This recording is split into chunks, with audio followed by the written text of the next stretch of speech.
Cool. All right. Just give people a minute here. We are live. Hello, everybody. Happy Tuesday. Thanks for spending your evening with us.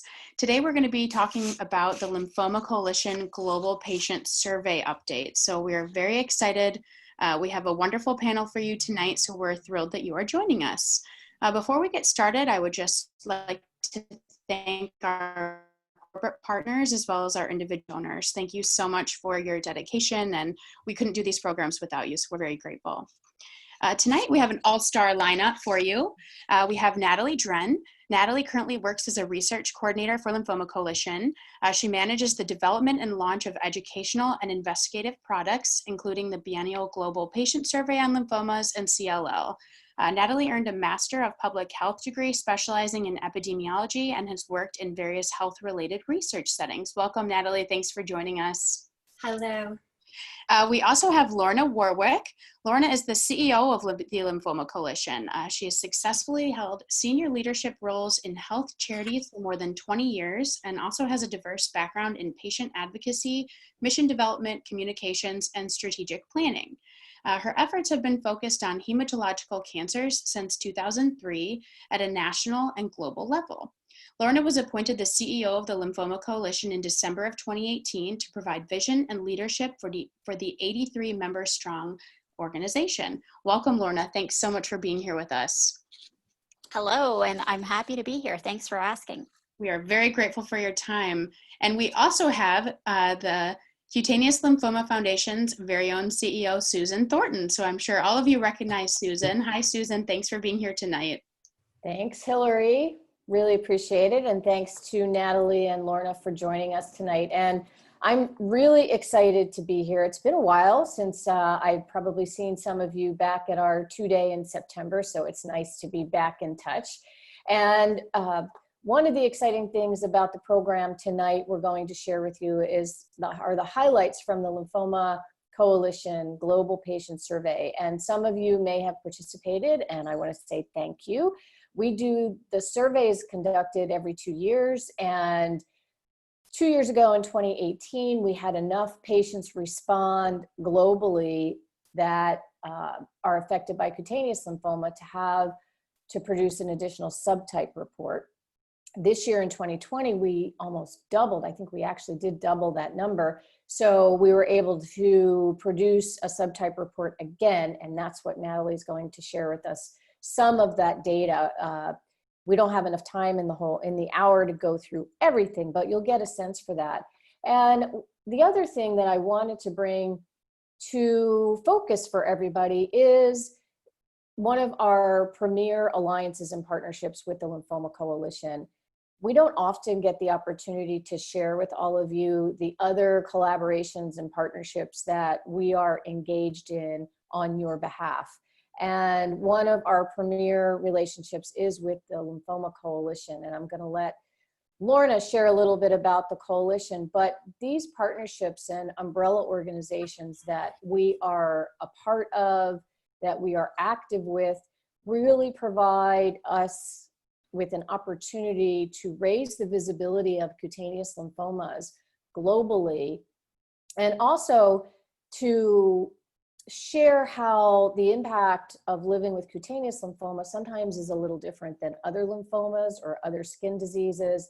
And it gives us an opportunity to add our voice to a collective voice to make changes that will benefit all of us. So not just us in the cutaneous lymphoma world, but for people that are impacted by lymphomas around, all lymphomas around the world. So tonight, we're going to learn a little bit about the Lymphoma Coalition. We're going to share some highlights from the 2020 Global Patient Survey specific to cutaneous lymphoma. Lorna's going to talk a little bit about what do we do with this data? Why do we collect it? Why is it important? And why is it really important for us to participate? And then we'll wrap up, and if we have time, we'll do some questions. So with that, I'm going to turn it over to Lorna. And again, welcome, and it's really great to have you. And I'm just delighted to be able to introduce you to our patient community, because I get to hang out with you guys a lot, but it's really nice to have you here and to share you with our folks. So from here, I'm going to turn it over to you. Thank you, Susan. Always a pleasure. Susan didn't mention, but she is actually an active part of our board of directors with the Lymphoma Coalition. She's our chair. So Susan and I work together quite a bit. She's been very instrumental in me learning more about cutaneous lymphoma and making sure I'm up to date on all the issues, which I always appreciate her time that she dedicates to us as well. So just a little bit quickly about the Lymphoma Coalition. The coalition is a global network of patient organizations.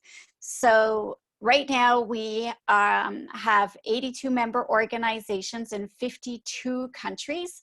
And you can see here where we are working around the world. If you notice, some areas of the world are labeled in a purple color rather than a dark blue. It just means in those areas we actually have some of our team members working. We don't function with a big team, but we are spread out so we can serve our members across the globe. So every country that's in teal is has an organization in it that is a member of the coalition. Now, to be a member of the coalition, the patient organizations have to have a full or partial focus on helping patients with lymphoma. And so some of our organizations, like the Cutaneous Lymphoma Foundation, focus on a subtype, but most of them focus just on helping patients with lymphoma generally within a country. So the vision of the Lymphoma Coalition is equity in lymphoma outcomes across borders.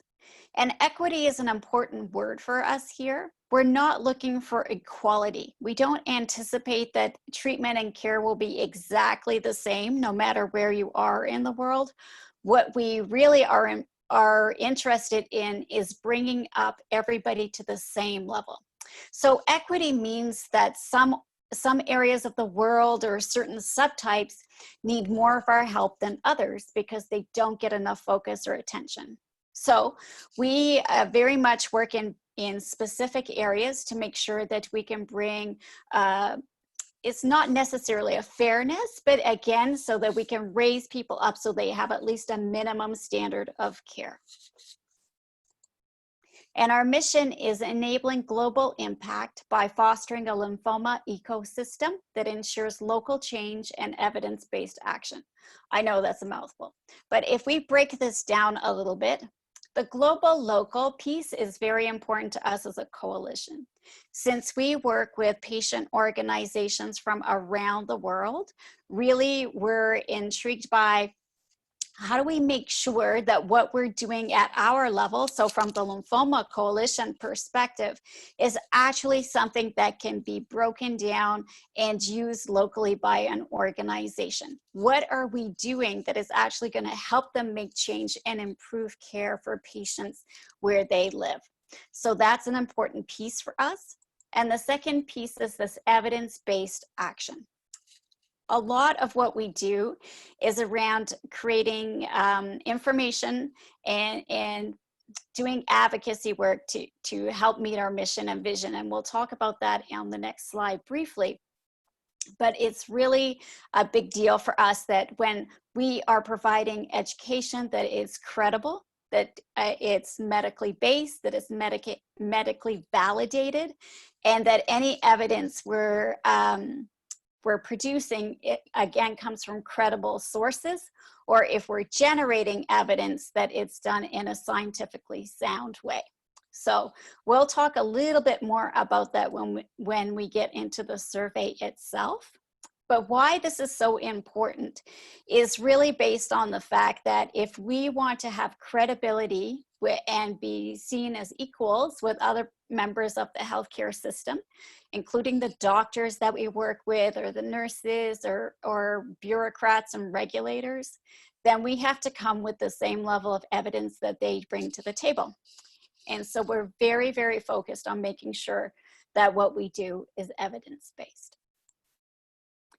And our strategic direction really is in these two areas. So when the coalition started way back in 2002, It really was a group of patient advocates who got together at one of the big congresses that is held in the hematology space, the American Society of Hematology meeting. And they started just chatting to each other and realized that people had different levels of information. They were offering different kinds of programs, and they realized there was a lot they could learn from each other. And so from that, they decided to kind of formalize the relationship. And at first, it was informal in terms of they just got together once a year at this big meeting and made sure they had dinner and would chat and would share. And then it became more frequently that they would meet and find ways to share information. So really, that piece of the coalition has remained over the years. So a lot of what we do is information creation and sharing. We make sure that organizations have the ability to share what they're doing really, really well with each other. And also if an organization needs help with something, that they have a network that they can go to for some recommendations of other things they might try.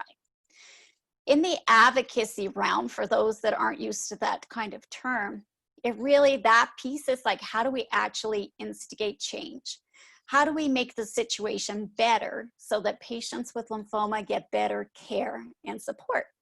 And that may be locally, so we're working with an organization to help improve the programs that they offer, or we're working with an organization to improve availability of medications in their country. But sometimes those are much, much bigger, where we're working with large-scale organizations to see if we can make change over a bigger area. For instance, the World Health Organization, or we work with regional bodies like the European Hematology Association or the European Medical Association, for example.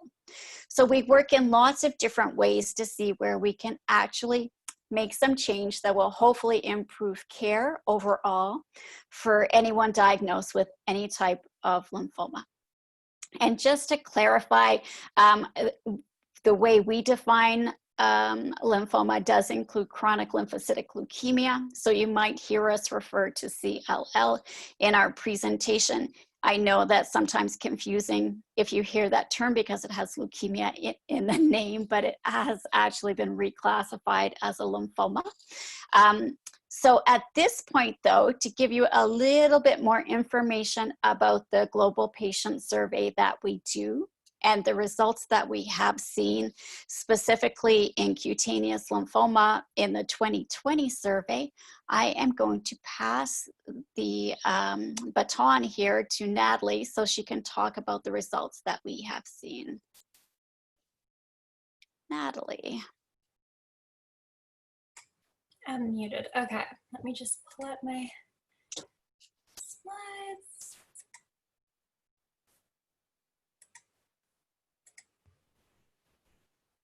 Okay. Are we good? See? Okay. Okay, so hello everyone. My name is Natalie Dren. As Hillary said, I'm a research coordinator at Lymphoma Coalition, and today I'm going to be speaking to you about the cutaneous lymphoma results from our 2020 Global Patient Survey. So the LC Global Patient Survey is a digital survey that runs every 2 years. So the 2020 survey was live this year from January 13th until March 13th.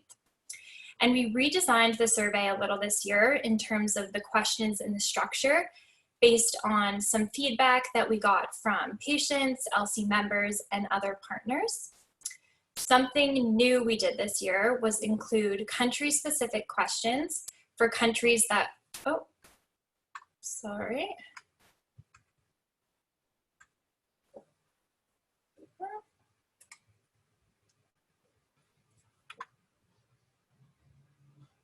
There we go. Okay, so something new we did this year was include country-specific questions for any country who received over 100 responses to the 2018 survey.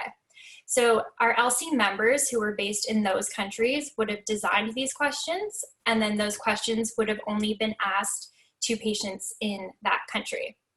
Something that was also new this year is the caregiver survey. So for the first time, that was not just a caregiver answering on behalf of a patient, but it was actually an entirely different survey that was based on their lived experiences. And these are the main areas that the survey questions examined. So the caregiver survey items are all new because that survey was new, but none of the major question areas in the patient survey are significantly different from years past, just so we can look at how some things trend over time. This year, we had a total of 11,878 responses. And this was a really big increase from our response total in 2018, which was 6,631. So we are really pleased with that. We had responses from 91 countries around the world. The top 5 countries by response number, so that includes both patients and caregivers, were China, France, USA, Italy, and United Kingdom. The overall number of cutaneous lymphoma respondents was 525, with 470 being patients and 55 being caregivers. And the top 5 countries by response number for cutaneous, again, that includes both patients and caregivers, were USA, United Kingdom, Canada, France, and China. And now we're going to move into results from the patient survey. So for this presentation, I'm only going to talk about the cutaneous lymphoma data for the patient survey. But if you are interested in reading about the experience for caregivers caring for patients with cutaneous lymphoma, that information is available in the cutaneous lymphoma report we produced.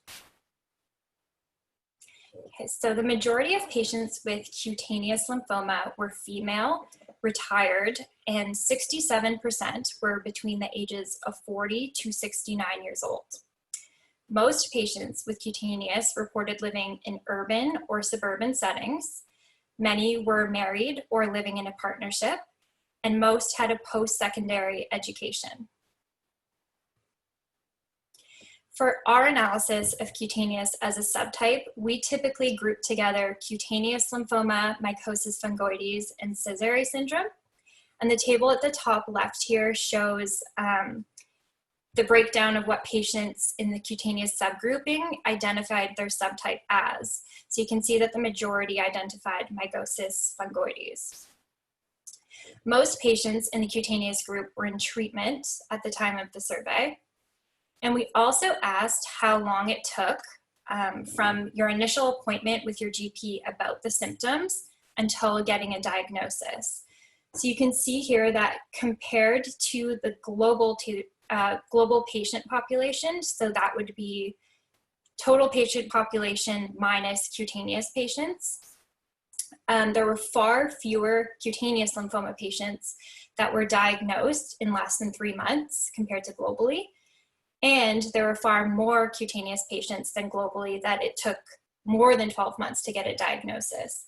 And if you look here, the blue bar for cutaneous is actually the biggest in the more than 12 months category, meaning that the largest proportion of patients who were cutaneous lymphoma patients to the survey reported that it took more than 12 months to be diagnosed.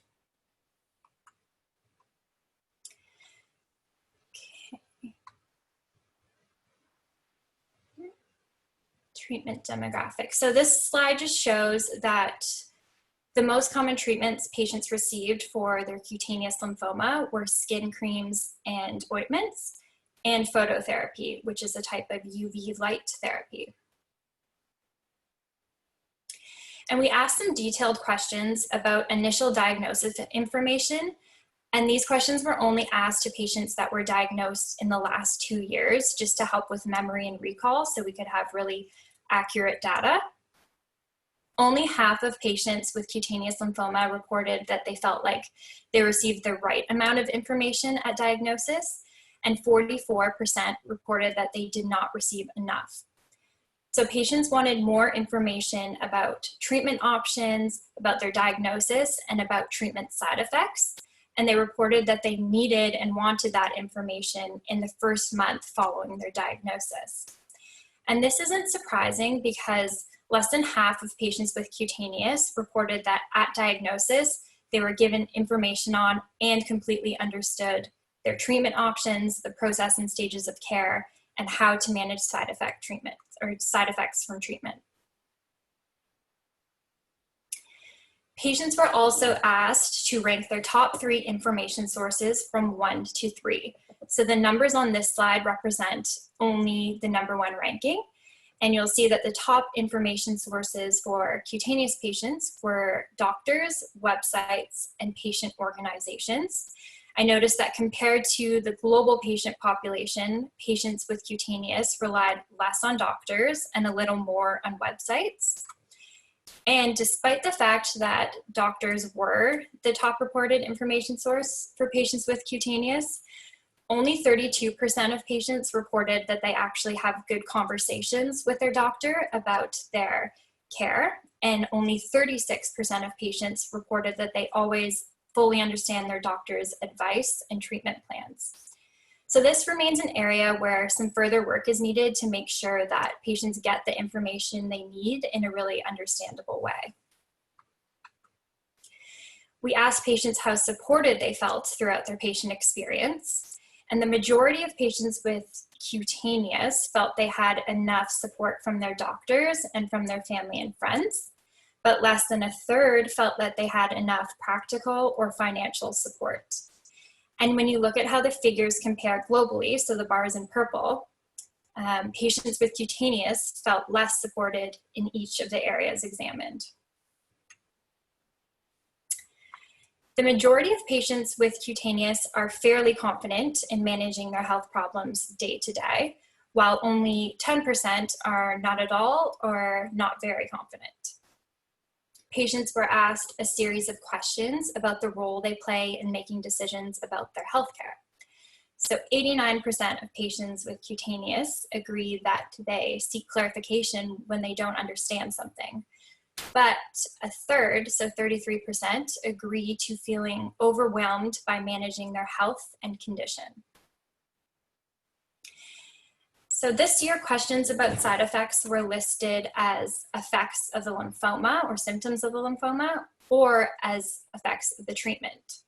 So the 5 most reported symptoms of lymphoma were skin rashes and lesions, fatigue, easily bruised or bleeding, and then 14% reported headaches, fee symptoms, painless swellings, and pain.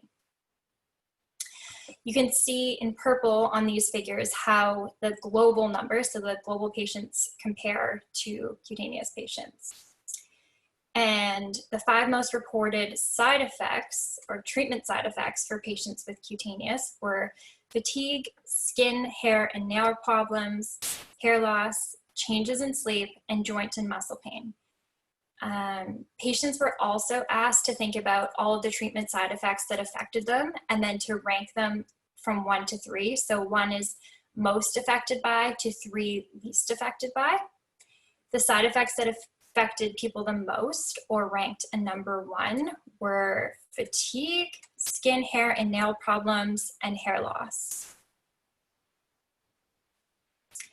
So most patients who experienced treatment side effects discussed them with their doctor, but only 13% said that the doctor was definitely able to help, while 33% or a third, 33% reported that the doctor was not able to help. And this is concerning because only 35% of patients reported that they were given information on and completely understood how to manage side effects from treatment at diagnosis. So patients are lacking support both pre and post-treatment relating to their side effects. Of those who did not discuss treatment side effects with the doctor, the main reasons were that they thought they could handle it on their own and that they thought that the side effect wasn't a big deal. Fatigue. So year after year, fatigue is consistently the top reported physical medical side effect in the Global Patient Survey. It's a really persistent issue and it affects quality of life. So a large majority of patients with cutaneous who experience fatigue reported that their fatigue affects their general and physical activity, as well as their mood. And if fatigue had affected any area of patients' lives, they were directed to another series of questions. So 68% of these patients had discussed their fatigue with their doctor over the last 2 years, while over a quarter had not.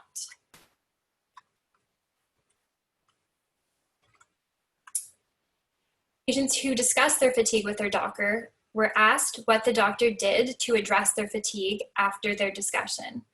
And all of the available responses here were based on cancer-related fatigue clinical practice guidelines from establishments in both North America and Europe.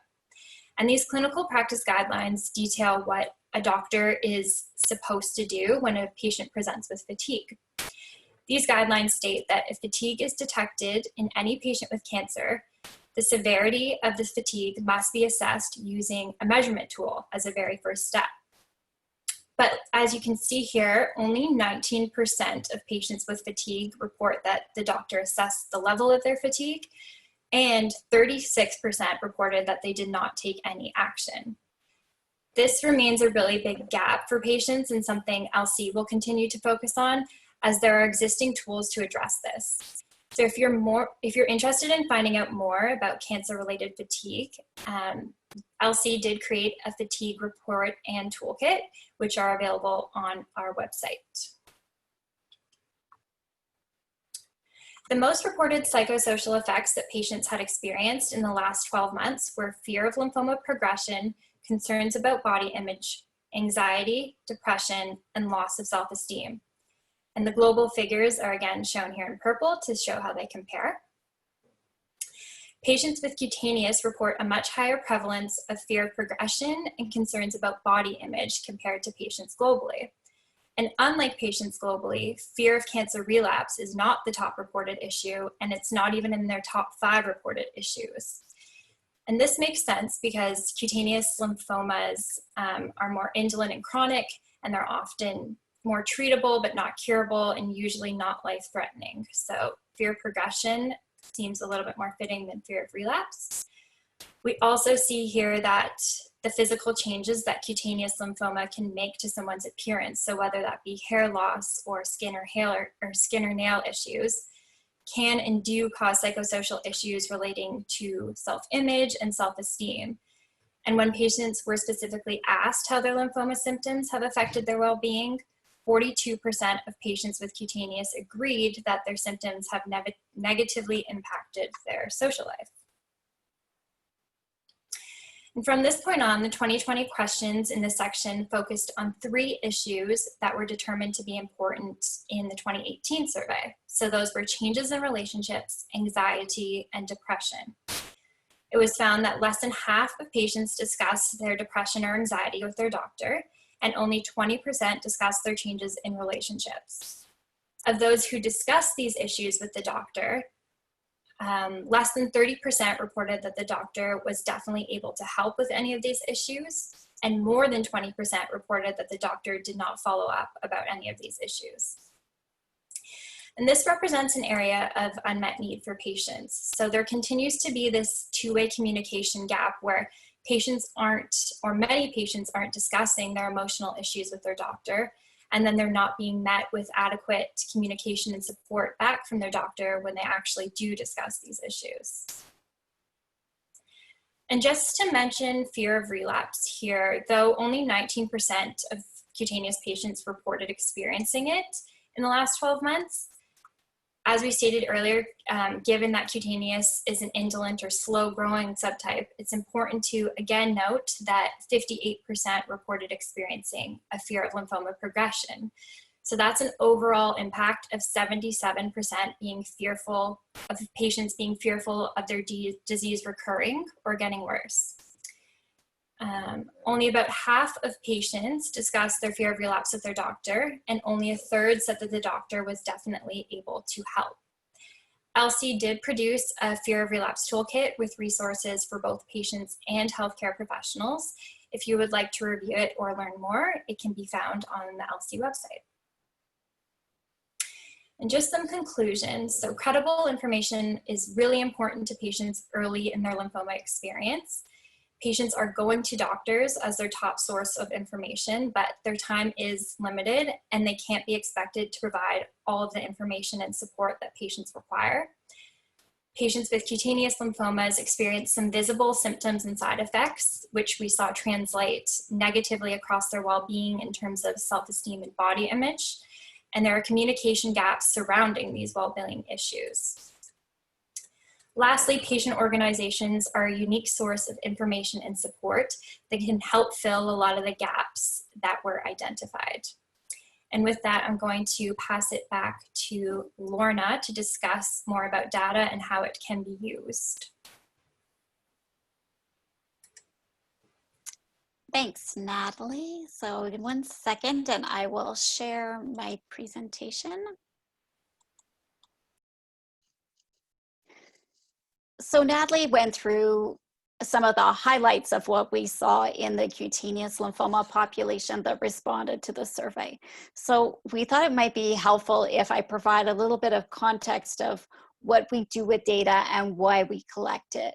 And at the end of this, we'll go back and talk a little bit about how we might use the cutaneous lymphoma data that we learned from the 2020 survey. So we would all hope that there is equity in healthcare, as in if you looked at these scales, that it would be completely balanced, that everybody would get what they needed when they needed it. But in reality, healthcare more resembles this. There seems to be more weight given to our health systems than to actually what our patients need at any given time. And often the people that are part of the health system have a bigger voice than the patients that are using the health systems at the end of the day. So where this comes into play a little bit is you will see that budgets become important. How much money do we have to spend is always something that is a point of discussion. There is disparity in access, whether that's based on where you happen to live in the world or it's based on the insurance package that you have at your disposal, right? Or if there's public health care and what that covers or what it doesn't. There are different systems in use. So if you're treated in one hospital or clinic, your information isn't necessarily transferred to another clinic if you have to move to a different center for care. And even if we look at clinical trials, when we are, as patients, when you participate in those, it's important that we're able to do that so we can find new therapies or better ways of managing patient care. Yet at the same time, the people that make decisions about what will be what kind of data will be captured in a clinical trial. So what kind of side effects are rated as important, or how well you do on a medication is determined by a doctor and determined by maybe a pharmaceutical company, and not necessarily taking into account what is most important to a patient. So if we look at this in just a slightly different way, these are different groups that are often involved in delivering healthcare. And so we have here, in no particular order, healthcare professionals, which is what that HCPs means. So that's our doctors and our nurses who are delivering care, our researchers that are finding better treatments, hopefully, or at least are looking, and hopefully again, we'll find cures. We have governments that are making decisions about what therapies are going to be available and how the system works in and of itself. And then we have economists who have a very important role, or a very influential role, that's for sure, in deciding how money is spent, right? Every economist base their work on the fact that there are many needs within any community, but a limited amount of money that can be spent to address those needs. So they have to prioritize somehow and figure out where is the best use for the money, where are we going to have the best and biggest impact for the dollars that are spent. And over here are the patients. And the patients are small not because they should be, but because I don't think that they are always given the importance and the credibility that they deserve in these conversations.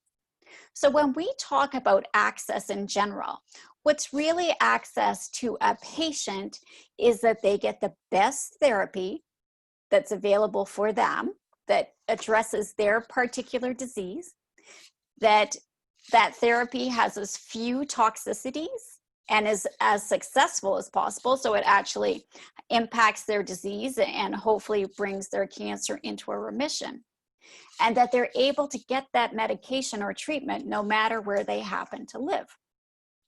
So it's important then that the patients who are the end users of the system actually have a bigger voice. And so when we as advocates work, it's to amplify that voice for patients. It's to make sure that patients are given the same credibility, that they're given the same equal voice as everybody else that has a say in how our health system or how our health is actually managed and healthcare is delivered. And if you look here at these other groups, if you look at our economists and our healthcare professionals, and also even when we look at the government, a lot of, if you look for instance at the FDA or the EMA in Europe, a lot of the people that work in those industries are very much healthcare professionals themselves or some other kind of scientists.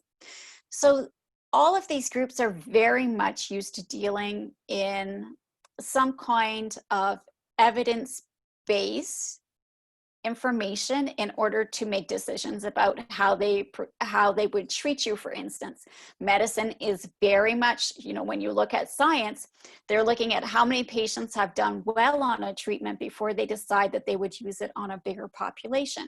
And before it even gets into gets to patients, then we're looking in a lab to see what kind of success rate that has had in mouse models, for instance, or in a petri dish, how well something affected cancer. Economists, again, economy is a social science, but still very much based on numbers. So they're looking at percentages and trends over time to make decisions. So when we come in as advocates, one of the things that's important for us is that we kind of find a way to speak in the same language as these other people that are making important decisions. And so for us, this is where we get into what is called evidence-based advocacy. And really the evidence, what we need to really remember with evidence-based advocacy is it's a process. It is not one thing we do, but it's a lot of things that we do over time that hopefully will influence positive change for patients at the end of the day. So the three components in this evidence-based advocacy approach are really about gathering the evidence. So where are we finding data? Is it data that we have to create ourselves and generate? Is there existing data that we can analyze and pull in that will help influence our argument? Once we gather as much data as we can, then we go through an analysis process. So we're looking at what does the data say over time, in a short term. Is it something that applies to a large population or just a small population of patients? All kinds of different ways we analyze the data to see what it is actually telling us. And then we take action based on what we learned from the data.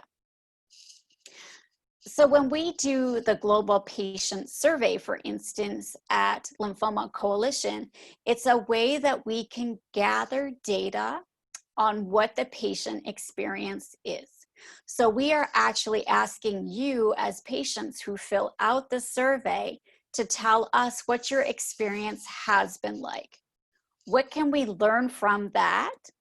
And what out of all those answers that you give us, show us what's happening on broader populations or what's happening in smaller populations, and where we should actually be taking some, making some changes or asking people to change how healthcare is delivered to improve the situation for patients at the end of the day.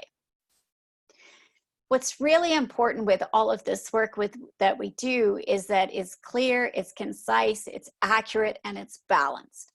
And where this comes into play is sometimes if you're looking and trying to analyze data, you can try and look to see if you can find data to prove your argument, as in you've already decided what should be the most important thing. And so you're trying to make the data kind of shoehorn and fit into what it is you want to say. That's never going to work.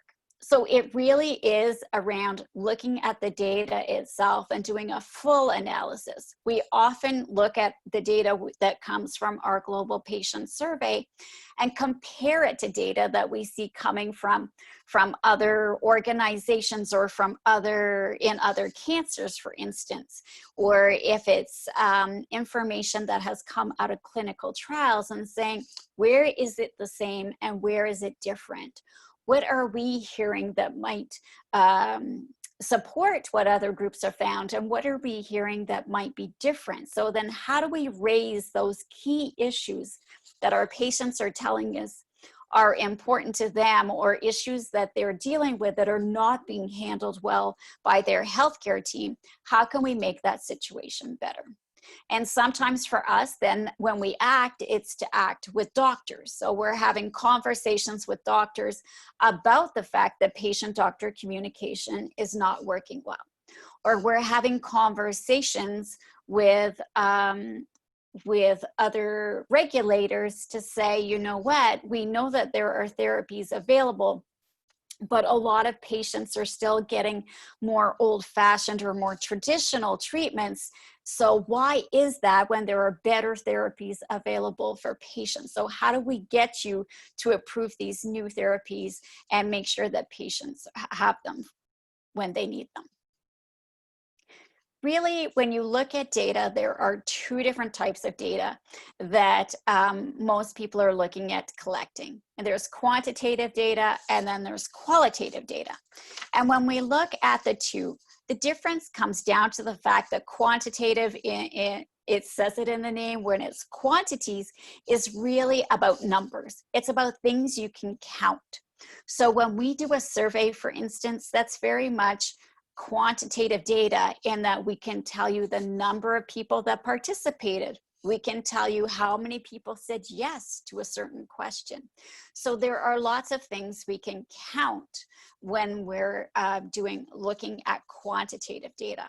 When you look at clinical trials, a lot of the information that comes out of a clinical trial would also be quantitative data. So they're telling you about the number of patients that participated and the number of patients that had a certain response. So how many people went into remission?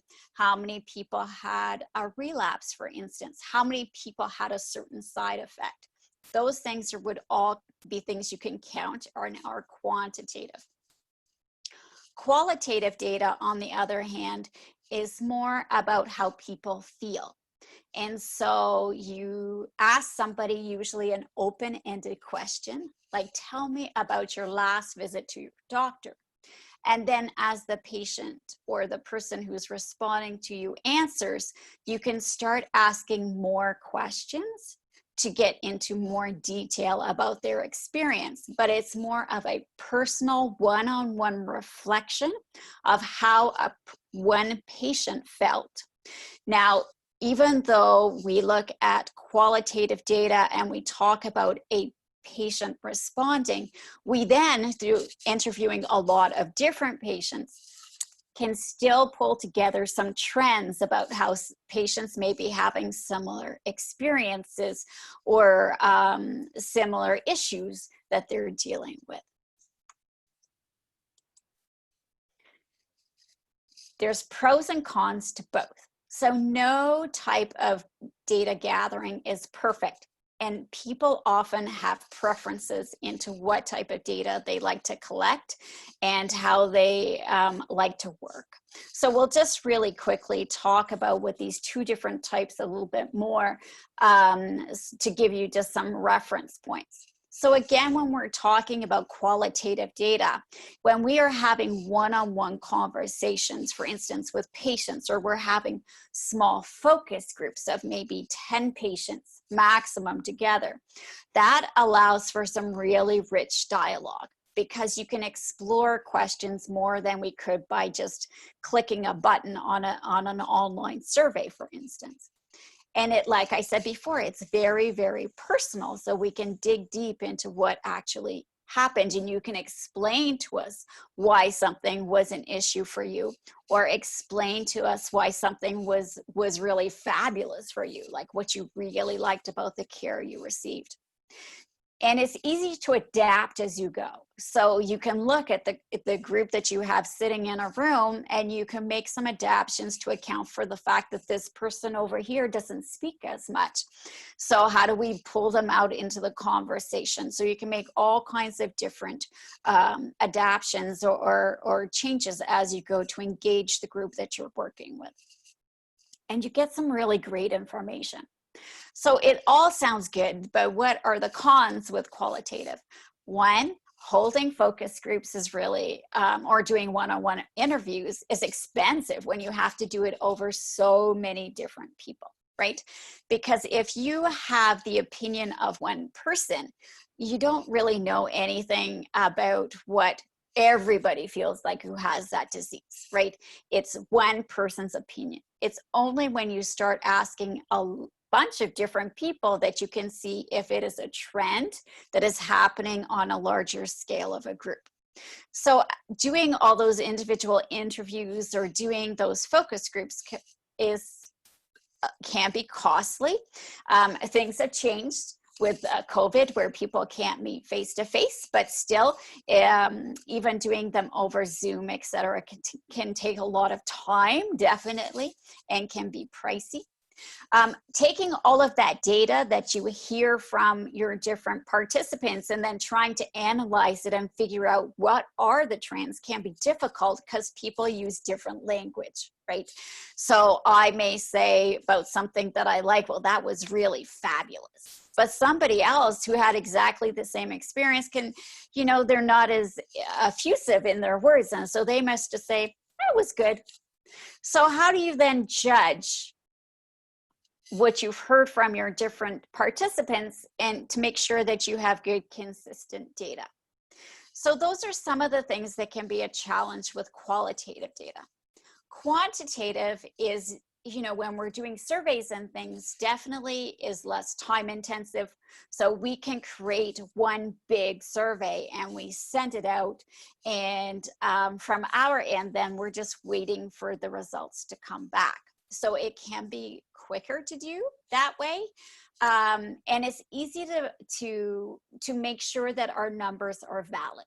So because we are just counting the number of responses, it's easy to say, okay, for sure, 70% of patients felt X. We know that this happened. So because we have a number here to verify that. Surveys are much easier to administer, and we can do a lot of different comparisons. So, which is what Natalie just did in her presentation, showing you what the cutaneous lymphoma patient respondents experienced versus what all the other lymphoma types experienced. It's like I said, nothing's perfect. So even with this situation, it doesn't always work well, and there can be issues. You don't have somebody there to explain what the intent of the question was. So if it's not well asked, people can interpret the questions differently and still give you different answers based on what they thought. You need to have a really large sample size to make sure that you're getting good information. They can still be really expensive to run. The survey we run globally is not cheap. But because of the size of what we're doing, but it still gives us some really good information, but it's just things to keep in mind. So nothing is perfect. But for us as the Lymphoma Coalition, we have focused in on the quantitative data. And the reason we do it is because we're trying to do it globally. And when I did my brief introduction of the coalition, I talked about we may have a team of people that work with the coalition, but it's a small team, right? Overall, there are 7 of us. And so it would be impossible for us to interview the almost 12,000 people we had actually respond to the online survey and get that same richness of data. But what's important though for people to remember is that a really good thing to do is to do both. And so if you have the quantitative data and you see certain trends happening, it's always good then to go back and do some qualitative. So to do some interviews if you want to know more and ask some specific questions of some of the respondents to see if they can add some value or add some more context to how they answered and why they answered a certain way. So I am going to stop right here. And I believe Susan is going to join us. Yeah, I am. Here we go. Thank you both, Natalie and Lorna. That was fabulous. Again, I always learn things, and I really appreciate you taking the time, Natalie, to do the comparisons and pull the cutaneous lymphoma data in comparison to the rest of the lymphoma data, which I think is really things that we want to look at and some ways of drilling down into the data. And I know we only have a couple of minutes, and I do see that we have a question. Let me see if I can ask the question, and then, oh, John. Hi, John. Let's see. He says, this is more of a comment than a question. I know the reason I have had little stress or other effects on my life due to my diagnosis is my faith and the help of my close Christian community. I don't see any way to include these factors like that in a worldwide survey. I guess that is part of what you have called your cultural sensitivity. Great report. Thank you for your work. Thanks, John. But I think that's a good point, right? We can't always take into account everything, especially when we're dealing with a big survey that covers the globe. And I don't know, Natalie or Lorna, if you have anything to. Yeah, I can jump in. So I don't know if it speaks to specifically what he was speaking about, but in terms of leaning on faith or family and friends in order to deal with both the disease and the side effects. This year we did work so we were noticing there was a lot of questions about this communication that wasn't happening, not only with emotional issues, but with physical issues. So this year we asked why patients didn't communicate, or sorry, if they didn't communicate to the doctor, who else did they communicate these issues with, or who was helping them with it. So in most cases, for every psychosocial or emotional issue, it was family and friends that people turned to. Something else we did, let me just think on one other point. I lost it. Lorna, do you have anything to add? Yeah, just when we were looking even by country, where Natalie talked about sometimes we ask questions that are country specific, we actually know from past research and research that other people have done that in certain countries in Asia, for instance, families have a really big influence on the care that a patient receives. So we asked more questions in those countries around some of the other things that might be contributing to dig in a little bit deeper. So you're right that we may not have asked specifically about if your friends and family are based on your faith or not, but we can ask questions even more specific to find out more about those relationships if we wanted to in the future. We always have this crazy balance we're trying to manage between how many questions can we ask, because we always have a lot, versus how many questions does the person that's filling out the survey really want to answer.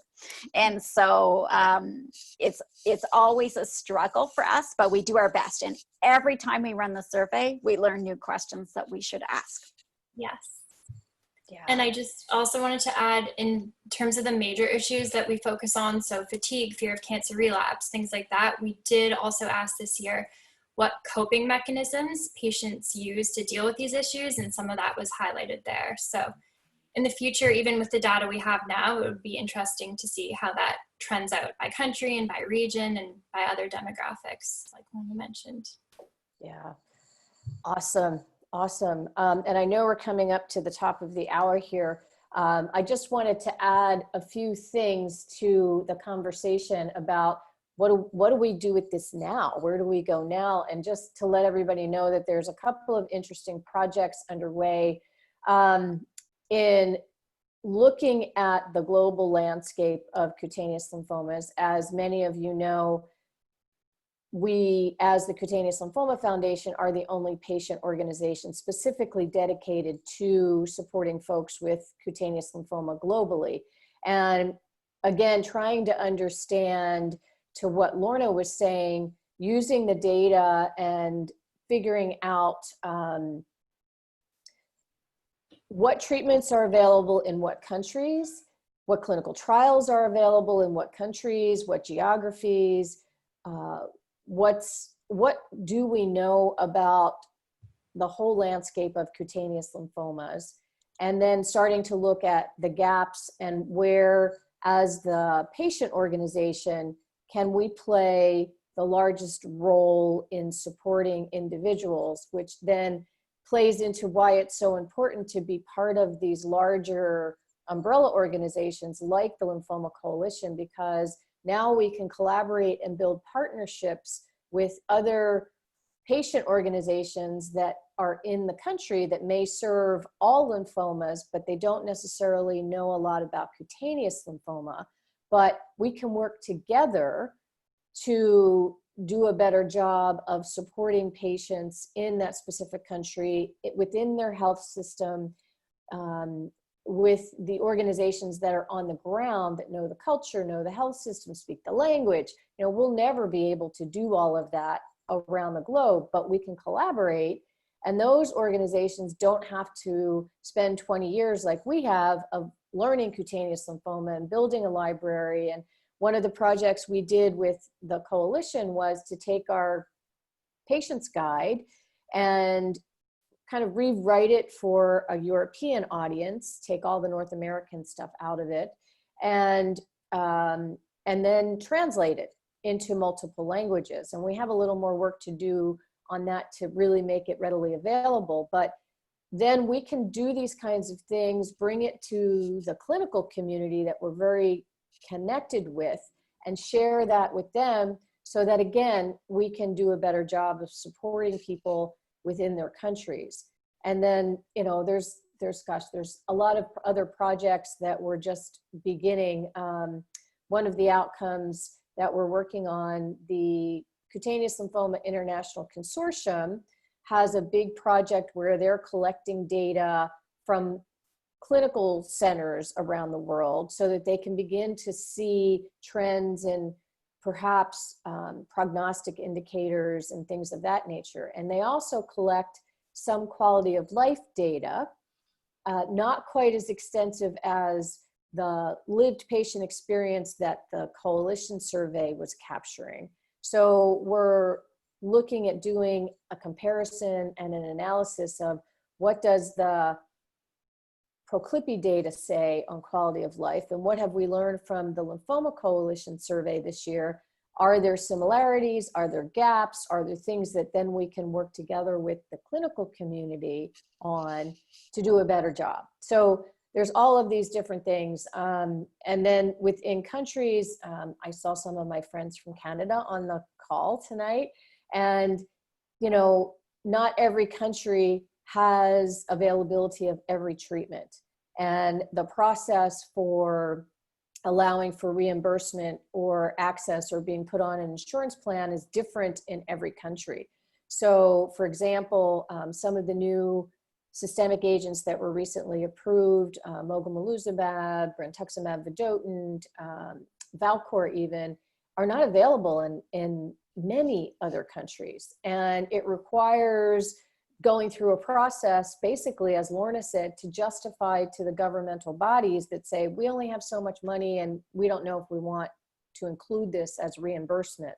So we are able, again, to collaborate with other organizations, collect the data, which is why you see these surveys come out, periodically, because then we're capturing that, putting all this data together and presenting the case alongside of the clinicians and the clinical data and so forth as to why this new therapy should be made accessible, covered under the country's insurance policies and so forth. So lots of things that go on behind the scenes that we don't often have an opportunity to share or to let you know about, because they tend to be not all that super exciting sometimes, and can also be a bit complex. So just to give you a sense of kind of what else we're doing with the data, and a lot more things to come. And I see my dear friend from Canada. Greetings from Canada. Thank you so much for partnering to provide this very educational webinar series. Great to hear about the global lymphoma experience through survey report. Hopeful for transformative change. Yeah, and I think that's, it takes a while, right? You can't, policy, regulatory, it doesn't happen overnight, but having real data that's collected in a scientific way, to what Lorna was explaining, gives us a seat at the table. And that is so important, so that our voices are heard on an equal playing field. Otherwise, this sounds really terrible, but we get a pat on the head and say, oh, really nice to hear your story, but it doesn't fit within our economic framework. So, the data is so critical, and which again is why I'm really thrilled to be able to share this with you, and what Lorna and Natalie have done in our collaborative partnership, because we don't have the knowledge and the expertise on the staff of the Cutaneous Lymphoma Foundation, but we can tap into that, which is part of the Lymphoma Coalition, which is, collaborations, partnerships, doing it as a team and together really can make a big difference. So, gosh, I think that's it. Our hour is up, but hopefully we'll be able to share more as time goes on, and as some of these projects come to fruition and we have more things that we can talk about. And if you have an interest and there's things you want to know, let us know that as well, so that we can, I thought I turned my phone off, which I did turn my ringer off, and why it's ringing, I don't know. I want them to hang up, stop. Oh my goodness, they really don't want to do it. I don't understand, stop. Sorry about that. It's a good thing it's at the end. It's election season in the US. Anyway. Thank you, everybody. I'm going to flip it back over to Hillary for just kind of a final wrap up. But thanks, Natalie and Lorna. This was great. I hope everybody is as excited about data and what we're doing as I am. I think I'm a little bit of a geek when it comes to that stuff, but it really is important. And I hope you found it informative and valuable. And we'll keep you posted, and we'll share some more stuff as we move along and do some other things around the world. So know that you're always with us, and you're important. So thanks so much for your time and attention tonight. And I'm going to flip it over to Hillary to finish us off. Thank you, Susan. I appreciate it. And just as Susan mentioned, we're excited, and we'll be sharing more data as it comes in, and hopefully we'll have some follow-ups for you in our newsletter. So keep your eyes out on our website and our newsletters for more information as we have it. So thank you again, Susan and Natalie and Lorna. We're so appreciative of your time. Thanks for being with us here tonight. And thank you to everybody for sharing your evening with us. We hope you enjoyed the program. I did just want to let everybody know that next Monday, the 26th at 6 p.m., we'll be hosting another webinar, and that's going to be our quarterly Answers from the Experts live. So if you have any questions about anything, please join us. Come prepared with questions, and we're really excited. We have Dr. Frank Glass and Dr. Craig Okeda joining us for that. And then we also have another webinar on specifically early stage treatment options, and that will be November 11th at 6 p.m. So thanks for being here with us tonight. We hope you have a wonderful rest of your evening. Be well, be safe, and hopefully we'll see everybody soon. Thank you so much.